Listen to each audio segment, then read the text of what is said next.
दोस्तों नमस्कार। दोस्तों मैं बिमल शाही आप सभी लोगों का अपने चैनल में स्वागत करता हूं और उम्मीद करता हूं कि आप लोग सब लोग स्वस्थ होंगे एवं मस्त होंगे। सभी राष्ट्रवादियों और सनातनियों से ये निवेदन रहेगा कि आप लोग मेरे चैनल को सब्सक्राइब कर लीजिए और वीडियो को लाइक एवं शेयर भी कीजिए। दोस्तों आज हम लोग चर्चा करने जा रहे हैं सेबी ने जो अदानी ग्रुप को हिंडनबर्ग के आरोपों के बाद क्लीन चिट दे दी है, तो इसके ऊपर हम लोग चर्चा करने जा रहे हैं। दोस्तों क्लीन चिट, सेबी की क्लीन चिट कल ही आ गई थी, लेकिन कल श्रीमान राहुल गांधी ने अपना एक हाइड्रोजन बम फोड़ा था। हालांकि राहुल गांधी ने कह दिया था कि ये हाइड्रोजन बम किसी और दिन फोड़ेंगे, आज कोई दूसरा बम फोड़ने के लिए आ गए थे। तो दोस्तों क्या राहुल गांधी की कल जो प्रेस कॉन्फ्रेंस थी ये इस रिपोर्ट को छिपाने के लिए या दबाने के लिए रखी गई थी? खैर इसके ऊपर मैं किसी और दिन चर्चा करूंगा, लेकिन आज दोस्तों हम लोग समझने का कोशिश करते हैं कि हिंडनबर्ग ने अदानी पर क्या आरोप लगाए थे, उसके बाद उसका हुआ क्या और फाइनली सेबी ने अपनी जांच रिपोर्ट में क्या कहा। तो ये एक के बाद एक जो है उसके ऊपर सारा विस्तार से समझने का कोशिश करते हैं। जी हाँ दोस्तों, तो मामला था 2023 में। 2023 के शुरुआत में ही हिंडनबर्ग रिसर्च करके एक कंपनी है जो मुख्यतः शॉर्ट सेलिंग का काम करती है। उन्होंने अदानी ग्रुप पर यह आरोप लगाया कि ये जो है शेयर्स का मैनिपुलेशन करती है और मनी लॉन्ड्रिंग करके जो है सेल कंपनीज के थ्रू अपने जो स्टॉक्स हैं उनके प्राइस को वो ऊपर पहुंचाते हैं। इस तरह करके 2023 के शुरुआत में अदानी कंपनी के जितने भी अदानी ग्रुप्स की कंपनी है उनका वैल्यूएशन काफी ज्यादा बढ़ गया था और उस समय अदानी वर्ल्ड के थर्ड या सेकेंड लार्जेस्ट रिचेस्ट पर्सन बन गए थे। तो दोस्तों ज्यों ही हिंडनबर्ग ने यह रिपोर्ट जारी किया, भारतीय स्टॉक मार्केट पर समझ लीजिए उस समय हाइड्रोजन बम ही फूटा था और स्टॉक मार्केट धराशायी हो गया था। अदानी के शेयर जितने भी स्टॉक थे अदानी में बहुत सारे स्टॉक हैं, तो जितने भी स्टॉक थे सारा स्टॉक धड़ाम से गिर गया। अदानी का जो पूरा जो मार्केट वैल्यूएशन है वो 100 अरब डॉलर नीचे आ गया था। दोस्तों अब जैसे ही हिंडनबर्ग ने अदानी कंपनी पर आरोप लगाया, चूंकि अदानी कंपनी के ऊपर आरोप भारतीय जो राजनीति के जो अपोजिशन के लोग हैं वो अंबानी, अडानी और पतंजलि, ये तीन कंपनी को बहुत जबरदस्त तरीके से टारगेट करते हैं। तो जो ही हिंडनबर्ग की रिपोर्ट आती है अडानी के बारे में, अपोजिशन इस मुद्दे को बहुत जोर शोर से उठाता है, संसद नहीं चलने देते हैं और सरकार से मांग करते हैं कि इसकी जांच की जाए। क्योंकि हिंडनबर्ग कंपनी जो है इंडिया की कंपनी नहीं है, विदेश की कंपनी है। विदेश में बैठे बैठे अगर कोई आरोप लगा दिया जाए तो हर चीज की जांच नहीं की जा सकती है। लेकिन अपोजिशन वाले पहुंच गए सुप्रीम कोर्ट और सुप्रीम कोर्ट ने जो शेयर मार्केट का सारा चीज देखते हैं सेबी, उनको आदेश दिया कि आप इसमें इन्वेस्टिगेशन कीजिए। तो सेबी ने इन्वेस्टिगेशन करना शुरू किया and it took around 2 years। SEBI को 2 साल लगे अपना इन्वेस्टिगेशन को कंप्लीट करने में और 1000 पन्नों की रिपोर्ट जो है सुप्रीम कोर्ट में सौंपी गई और सेबी ने अपनी रिपोर्ट बनाई और उन्होंने अपनी रिपोर्ट में कहा गया कि हिंडनबर्ग ने जो कुछ भी आरोप लगाया था उसके खिलाफ कोई भी पुख्ता सबूत नहीं मिले हैं, कॉन्क्रीट एविडेंस नहीं मिले हैं। न तो किसी तरह का मैनिपुलेशन हुआ है, न तो किसी प्रकार की गड़बड़ी हुई है। अदानी ने जितने भी भारतीय नियम है सबका पालन किया है और अदानी जो है, जो हिंडनबर्ग है, उसने जो आरोप लगाए वो बेबुनियाद है और उनके आरोपों में कोई दम नहीं है। ये हिंडनबर्ग की पूरी रिपोर्ट है। सेबी ने अपने रिपोर्ट में कहा है कि अदानी समूह के खिलाफ बाजार में हेराफेरी या मनी लॉन्ड्रिंग का कोई प्रमाण नहीं मिला है।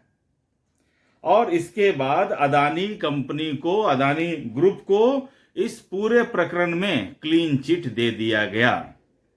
उसके बाद दोस्तों भारतीय स्टॉक मार्केट में खुशी की लहर पिछले कुछ दिनों से चल रही है। इसका मतलब ये रिपोर्ट, जो सेबी की रिपोर्ट है, वो पहले से लीक हो चुकी है। तभी जो है वो रिपोर्ट लीक हुई है, तभी राहुल गांधी कल प्रेस कॉन्फ्रेंस करके इस मामले को दबा दिया और अपनी बात दिन भर चलाए थे। सोचिए, मैं भी एक दिन बाद इसके ऊपर वीडियो बना रहा हूं, क्योंकि कल मुझे इसकी जानकारी ही नहीं मिल पाई थी। एनीवेज, उसके बाद शेयर मार्केट बढ़े हैं। अदानी कंपनी के भी शेयर में सब कुछ ठीक चल रहा है, धड़ल्ले चल रहा है। अच्छा, इसके बाद दोस्तों हम ये समझने का कोशिश करते हैं कि क्लीन चिट देने का क्या क्या कारण है। सबसे पहला चीज है सबूतों की कमी। सेबी ने कहा कि जो भी हिंडनबर्ग ने बोला है उसमें कोई सबूत नहीं है। हिंडनबर्ग से हो सकता है कि सेबी ने संपर्क करने का कोशिश किया होगा कि भैया आपने जो एलिगेशन लगाया है उसका कोई प्रूफ है तो दीजिए। तो प्रूफ रहेगा तब तो देगा ना। हिंडनबर्ग किसके इशारे पे काम करता है और ये सारा चीज सब एक सर्कल के तहत घूम रहा है। Opposition party, Soros, Hindenburg, Malaysia, सब एक दूसरे से कनेक्टेड है। राहुल गांधी की विदेशी यात्रा, सब एक दूसरे से डॉट्स हमें दिख रहे हैं। Just we agencies need to connect the dots, that's it. तो सबसे पहले नियमों में कमी, सबूतों में कमी पाई गई और हिंडनबर्ग जो है कोई भी सबूत पेश कर नहीं पाया और ना ही तो सेबी कोई सबूत फाइंड आउट कर पाई। उसके बाद हिंडनबर्ग जो खुद ही एक शॉर्ट सेलिंग कंपनी है और अडानी के शेयर गिरने से हिंडनबर्ग को ही सबसे ज्यादा फायदा पहुंचा है, क्योंकि उन्होंने टॉप प्राइस पे अदानी की कंपनी का शॉर्ट सेलिंग कर रखा था। तो अदानी का जैसे ही शेयर मार्केट गिरा वैल्यू, तो शॉर्ट सेलिंग करके इसने बहुत बड़ा मुनाफा कमाया है। उसके बाद दोस्तों रीजन फॉर क्लीन चिट में है भारतीय नियमों का पालन। सेबी ने अपने रिपोर्ट में साफ साफ कहा है कि अदानी ग्रुप पूरी तरह से भारतीय नियमों का पालन कर रही है। उनके ग्रुप ऑफ कंपनीज में किसी भी तरह का हेरा फेरी नहीं हो रखा है। जो भी भारत की शर्तें हैं, नियम है, कानून है, अदानी ग्रुप सबको फॉलो कर रही है। उसके बाद है राजनीतिक दबाव। सेबी ने यह भी कहा है कि इसके ऊपर जो आरोप लगाया गया उस पर राजनीतिक दबाव काफी था। अपोजिशन वाले को विदेश से कुछ भी मिल जाता है। एक पुर्जा पर लिखा हुआ कोई चिट, मतलब कि फर्रे पर लिखा हुआ चीज है कि उसको कुछ मिल जाता है। विदेश वाले जो फर्रे होते हैं उसको राहुल गांधी पढ़ के पूरा अपोजिशन वाले अदानी अदानी अदानी चिल्लाने लगते हैं। मिल गया ना चैन। अच्छा दोस्तों, तो राजनीतिक दबाव के चलते जो है ये पूरा, अब अदानी कंपनी, ये रिपोर्ट आने के बाद अदानी ग्रुप की तरफ से रिएक्शन आए हैं। रिएक्शन में सबसे पहला रिएक्शन क्या आया है? सत्यमेव जयते। जी हाँ दोस्तों, अपोजिशन वाले इसे सीखो, अरविंद केजरीवाल इसे सीखो, इसे कहते हैं सत्यमेव जयते, कि जो जांच की जो एजेंसी है उन्होंने इसको क्लीन चिट दिया है। तो definitely it's a big victory for Adani. और उसके बाद निवेशकों को बहुत राहत मिली है। जी हाँ दोस्तों, जैसे ही ये रिपोर्ट आया है भारतीय स्टॉक मार्केट रिवाइव कर रहा है। दोस्तों देखिए, 2 साल से भारतीय स्टॉक मार्केट में लगातार गिरावट हो रही है, क्योंकि Adani is a strong player in stock market है। अब जब उसके पूरे शेयर गिर रहे हैं, उनके शेयर्स जो हैं हर एक सेक्टर्स में अदानी का नाम आता है, जब उनके शेयर गिर रहे हैं तो पूरा का पूरा स्टॉक मार्केट इंपैक्टेड था। और 2 साल से शेयर मार्केट अपनी गति को पकड़ ही नहीं रहा था। तो लेकिन अब इस रिपोर्ट के आने के बाद निवेशकों में खुशी है और शेयर मार्केट में वापस रौनक आ रही है। अच्छा, इधर कांग्रेस ने जो सेबी की जो जांच है उसी पे आरोप लगा दिया है कि ये जांच पारदर्शी है या नहीं, या उनको इस जांच पे भरोसा नहीं है। तो अब क्या हर एक जांच को राहुल गांधी करेंगे क्या? तो दोस्तों, ये सारा कुछ इशू है। हिंडनबर्ग का आरोप, सेबी का investigation and then clean chit to Adani group of companies.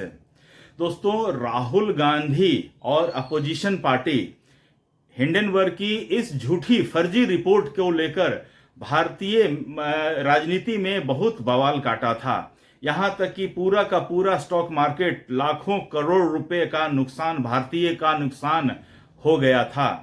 2024 के चुनाव में राहुल गांधी कहते थे ना, इतना जो नुकसान हुआ है इसका जिम्मेदार कौन है? तो आज मैं बता रहा हूं कि इसका जिम्मेदार राहुल गांधी तुम हो।